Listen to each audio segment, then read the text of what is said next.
conflicting forces. It's like the dark side and the Jedi. Wouldn't go that far, man. It's No? like Zerg and Protoss. Sure, we can make that comparison. Speaking of Zerg and Protoss, we've got a little Zerg Protoss sandwich over here beside us. Thought it's like the story of my life. Roaches everywhere. Yeah, man.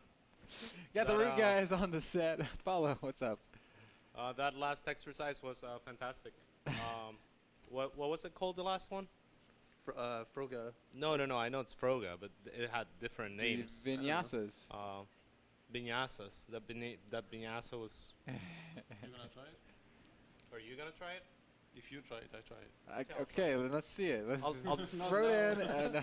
I'll try it if Juan Can we tries get it. Frodan out here and Cats and Yor? Do some vinyasas? Yeah, Not gonna Yeah, happen. man. All the vinyasas. I was saying we need to have a Fierce Fitness episode with Juan Yeah. as guest. There's a lot of work. That'll be great. He has an exercise he calls piñatas. Piñatas? Piñatas, man. One's It's like exercise is pretty much like waking up, walking to the computer chair, and sitting down. That's about it. Wow, that's so mean. that's not very nice. That's No, that's not nice at all. Team spirit, guys. Team Yeah. spirit. So I'm good friends with him, so I can pick on him like that. know So, about that, That's what they always say. It's okay, I can insult my friend because we're good friends. yeah. And then it goes to like I'm Hispanic, so Yeah. no. Yeah, so I wanted to invite everyone watching to watch us tomorrow. We're gonna be doing decision making here at NASL. So we're gonna take over 4 to 6, and if you're not familiar with the show, it's Heart of the Storm show where we're gonna be talking about everything that happens in Heart of the Storm and you know, balance and stuff like that. There's a patch coming up, so we'll probably discuss that. Are you happy with the patch? Not really. Not really. I like the game until now. Protoss was finally OP, but no. Yeah, I was going to actually ask you about that, Todd, because they made some big changes in this Heart of the Swarm balance patch number 4, and it's obviously it's all coming right here on the cuff of this show match, this little tournament that we're doing with you guys. I think the biggest thing that you look at, and the biggest thing that I noticed was the recall change. Have you had a chance to play with it yet, and what are your thoughts on it? No, the Battle.net was down so far. But when I read the patch log, I thought it was a joke or something. I think, I don't know like who suggested that, like how did they come up with this, but it's too much of a change right now. Like they literally like changed everything around the Mothership Core. I agree that it was too strong, you know, but they could have like tried to tweak it a little bit, like make recall 150 energy and reduce the radius a little bit, but no, it's like just totally different. Your units need to be around your Mothership Core, and then you can recall it to a Nexus. And since the Mothership Core, like they increase the speed, but it's still pretty slow. So it's going to make it very difficult to use this in a real game. The speed is 1.875, and I'm trying to think of a unit that has that same speed. It's slower than, it's like quite a bit slower than workers and stuff. I don't know, I would say maybe like immortal movement speed? No, slower than that even. It's pretty slow. I don't really think anything has... Complete list of unit speeds in StarCraft 2. Yeah, most units are like 2.25. A burrowed Like roach on creep. Like most slow units, and then It's that's the like same 0.4 speed slower. as a High Templar. Basically. There you go. So that's, I mean, that's okay. You can run around with So that. I mean, it just changes the whole dynamic of the Mothership Core, right? Yeah. I mean, this is the big new thing that Protoss is getting in Heart of the Swarm, and I can certainly understand people's aversion to change. Anytime something changes, our first reaction is almost always to be like, "Oh, why change this?" But the Mothership Core is still a pretty interesting unit. It still has some cool mechanics, and now it's got like an attack built into it. And it feels to me like the direction Blizzard wants to take is, hey, use this in your army. Yeah, I kind of liked how it was. Obviously, I'm Protoss, but what I really liked about it is that other races, I feel they always have the ability to just send a part of their army and deal some damage with it, and then either lose it or just still get away with it because their units are really quick. For Protoss, it's always been much more still. It's like, oh, here comes my big army, and the Mothership Core finally allowed Protoss players to send Split up parts their of their army, army and do some damage because we did have recall, so you could always recall either side or just try to do some damage and not really commit. And now I kind of feel back, it goes back to the part where Protoss really has to commit to attacks, but that's what I read from it so far. I feel exactly like the way you said. In Wings of Liberty, Protoss feels like this race where like you have this big army, but if you move out and you lose it, you lost the game. Whereas like for Terran, if you move out with your bio and your medivacs, and you lose the fight, you will always kind of trade efficiently. You will at least kill a part of the opponent's army. Behind this, you have mules, and you can just remake army, and you'll still be in the game. With Protoss, if you lose all your Colossus, all your sentries, you're done. And with Zerg, same story. Like you move out, usually they have more supply than you. If you have 200, they have like a lot of spine to camp with. And if you lose your army and they lose theirs, there are millionaires behind it. So it's not as hard for them to remake an army as it is for us. So what the Mothership Core changed before with the recall was that you could really move out on the map with your army, try to snipe a base or two, make some good force fields, and then recall out without being at any risk. But now they kind of removed that completely. Yeah, but listen to yourself without being at any risk sounds sounds a little bit. Yeah, but it's like still like it's basically. It sounds like playing Zerg. Yeah, because even if you lose your army, it doesn't even matter because the units are for free anyway. Now, I think there was always some risk. I think that you could still see it incoming, and if the other, like, it's not like just you can secretly move a 60 supply Protoss army across the map. It's still not like that. So you could basically try to make something happen. If the opponent is there with fungals or whatnot, okay, you can get out without dealing any damage, but at least you won't really lose the units anymore. And I just feel that they take that away, and that's kind of sad because I was really starting to have a ton of fun with the Mothership Core as well. I mean, I think here's just my take on it. I think the Mothership Core in the form that it was in, that was just changed, was a get-out-of-jail-free card. And certainly I think that good players can make some really awesome things with that, but I also feel like it's something that basically, when you screw up in a game, you're supposed to be punished for it. And I feel like in that variation, what? Comes from the guy who makes roaches all the time. Roaches are good, man. That's a great argument. And that just kind of takes it away. The recall dynamic is not gone. It's still there. Whether or not it's completely useless, I mean, it obviously is going to take play testing and stuff like that. But yeah, it still is. I mean, it's really hard to judge right now, but the first feeling as I had is what I said. It felt awesome to finally play a little bit like Zerg and Terran, that you can actually send parts of your army rather than your complete army, because the only thing you can normally do that with Blink Stalkers, and even those were pretty easy to catch.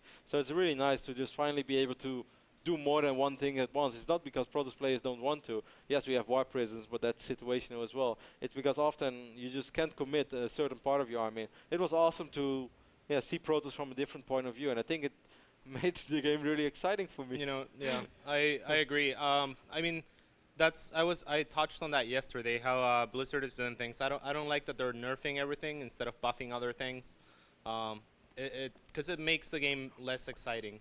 In my opinion, the fact, like, if Protoss has a unit that's too strong, then, you know, buff a Zerg unit, buff a Terran unit, keep the Warhound, keep the other Swarm hosts the way they were, for example. And that's another way to achieve balance without making the game boring. Now, Mothership Core, I think, was too strong because it's costs no supply and it's really cheap. Yeah. But I think they could have nerfed the recall dynamic in other ways. Like, for example, they could have made it so that units that are already taking damage or have taken damage within the last second can't recall. So you can recall, like, if you're careful and you force heal, like Todd said, you know, you force heal their units out, pick off a base and recall, and you can do that. But if some of your army is taking damage, then you'll still lose part of your army while saving the rest. So I feel like there's better options, and I feel like they're not giving it enough time. Of course, it's a beta. You don't want to stay in the beta forever, but I don't know. I guess the only thing that I would say to sort of finalize it before we move on to like the next talking point is we have recall in Wings of Liberty on the mothership itself. But by the time the mothership is in play, we're at end game. By the time a Protoss player wants to move out with their Mothership Core, I feel like we're getting pretty close to that point too, aren't we? So, I don't know. Maybe just some food for thought.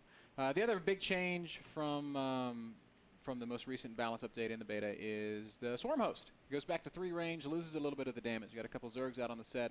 I want to hear what you guys think about that vibe. I know you're using a lot of the Swarm Host prior to its initial nerf.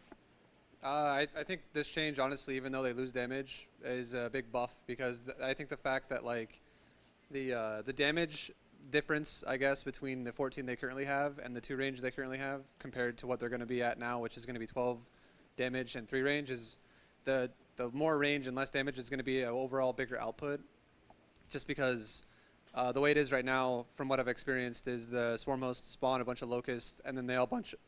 They all sorry, shut up.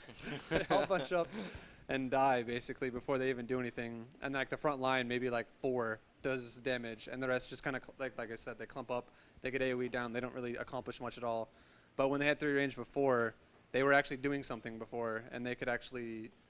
Like you could see significant damage out of them, and for like you saw like your investment doing something, whereas right now it's like previous to this patch that's coming right now is like you would make a bunch of swarm hosts, you might put 30 supply into them, and they accomplish almost nothing because you're like, well, all my locusts just got spawned, I killed maybe 2 units, and the rest of them just got AOE down. Now my wave is gone, and they're gonna do like a counter push and AOE down all your burrowed swarm hosts. So.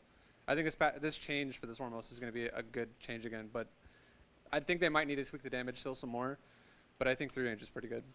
I agree with you. 3 range is pretty good. I'm not sure if they're going to need more damage just before they were too strong before, I think. And I think also it's a huge buff because the locusts are going to get to attack where before they didn't, because right now you can hold a bunch of swarm hosts with tanks or even like 1 or 2 colossi. Everything outranges 2 range. Basically. Yeah, and before like the thing is, even if they do less damage, they'll get to actually attack. Whereas right now, sometimes they just die before attacking or before doing any significant damage. So I think it's definitely going to bring back the swarm host into use. I think it's a good change. I don't know. What do you think, Todd? Let's check the list down. We have Brood Lords that make Broodlings, Infestor that make Infested Terrans, and now you have the Locust as well. And still, like, they are somehow like changing it. I don't know. I thought it was like good enough. I didn't think Swarm Host should be this unit that should be like uncounterable. But when I talk about it with Zerg, they always feel like it's too weak somehow. But when I played against it, there was some ways in which it was already really good. Like for example, a lot of Queens and Swarm Host push. At some point, you just can't fight against this anymore. You keep losing units. They don't lose anything except units that don't cost anything. It's very hard to break in because they always respawn, and like if your army is in the middle of them and he has his army in support too, then you will get crushed. So I don't know about the change exactly. I think it will get stronger, like Vibe said, because they won't bunch up as much as before. But I'm not sure it was really necessary. Like they changed it maybe a little bit too fast, Yeah, we didn't really have time to experience with it and stuff. That's what I think. Before you go, Cats, I want to just tell the viewers once more for people wondering why are we watching this talk show right now. Didn't you promise us Mana versus Violet? They are still playing game 1 right now on the Korean server. As soon as that game is done, we're going to get the replay, and while they play game number 2, we can start casting game number 1. So this is why we're still onto this. Cats, you were very, very eager to jump on everything that Litot just said. Yeah, be careful, he's sitting next to you though. I played against Todd, and the 2 games that I won Storm Hosts, I just got completely destroyed.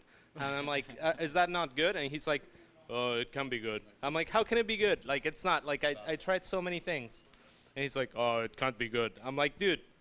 He's like, no, it can be good. I'm like, how? He's like, with queens. But you realize that if you're attacking with queens and swarm hosts, there's absolutely, like, if you lose those queens, you lose the game. If you lose the swarm hosts, you lose the game. You're not it's a lose huge them. investment. That's the thing. You're not going to lose because it's really strong of a push. And this game, it's an all-in. It's like a huge all-in. One game like this doesn't decide balance. You can never, ever even come close to remotely thinking about retreating with queens or swarm hosts. It's like you do that push, you're all in. I'm not saying you're gonna retreat. I'm saying if I walk into swarm host and queens, my army is gonna implode. Like they're not gonna do anything, and it's gonna die, and then I lose the game. Okay, we played a game where I had like 8 or 9 swarm hosts sieged outside of your base. You went to counterattack and held with 1 Colossus, cannons, and a couple zealots. Yeah, I kept warping units that cost money, and they died to the locusts. That's how I held. So I was actually losing money in this fight, but my counterattack was the right move against a lot of Warhosts because you just can't take the fight, as I say. Yeah, you have to counterattack against Warhosts. You can't. But I think these games I just played better. Like you lost a bunch of units here and there. I played like 10 times the amount of Heart of the Swarm you played. I'm sorry, Cats, but you need to be reasonable about this. Swarm host costs no supply, but I mean, you have to invest that supply into the Swarm host itself, and it's not. They don't keep cranking out new locusts as quickly as like a Brood Lord. You get waves like it feels like forever between waves of those locusts. Wow, you did not just say that. Vibe, tell him. But Vibe, tell Todd. like please. I said, I think Swarm Host shouldn't be in this unit that automatically wins every game. I know you're used of that, but still, it should be this unit that can like hold pressures or like put pressure on, but not be like uncounterable, obviously. And it starts being very good once you have a critical amount. We remember Colossus starts becoming very good once you have 3, for example, with range. I think with the Swarm Host it's the same thing. From like 6 or 8, it starts being a different story than just 1 or 2 because it does so many locusts. The thing is, though, with the Swarm Host is you got to just take into consideration how many the Zerg is made, and then as soon as you realize if the Zerg is only made like 5, you can be like, oh, I can probably kill that with just straight up single target units if that's all that you got, maybe like a gateway army, because you'll easily clean up the army. But the more the Zerg invests into more Swarm Hosts, that's so much supply that they're investing into that, and that's the more like AoE-centric units you need to invest into as well. So like if they invest into a ton of Swarm Hosts, you can either go for something like more High Templar or more Colossus to invest in just knocking out the Locust right away, because that is a huge amount of supply that Zerg will invest to make it like an unkillable type of an army. And it's also in mobile supply. It's in mobile supply, which is really important to Yeah, note. exactly. Like, if you see a huge investment out of your door, just don't attack it. Just go counterattack. What can the Zerg possibly do? Well, guys, I'm gonna cut you off. I'm gonna put an end to the debate here. Continues We're just tomorrow. getting started. And I'm man. going to say this. I'm very excited to see the application of these units in the little in this root takeover tournament that we've got going on this weekend. Those games are going to happen tomorrow night after the regular broadcast. We've got Cats playing, TT1 playing, Vibe playing. Major is here playing as well. We'll probably have Todd, if he wants to, come in and make a few snippy comments on the side. And Maybe we can do a little bit of commentary. I know Todd loves to do some commentary. I can make a prediction if you want. ZVZ in finals. We'll have the show as well, decision making, so a lot more discussion on the patch and stuff like that. A little bit better prepared as well. Tomorrow from 4 to 6. Yep, 4 to 6 p.m. tomorrow. Decision making with Team Root. Tomorrow night after the regular broadcast, our first Heart of the Swarm games with Team Root. Please tune in for both.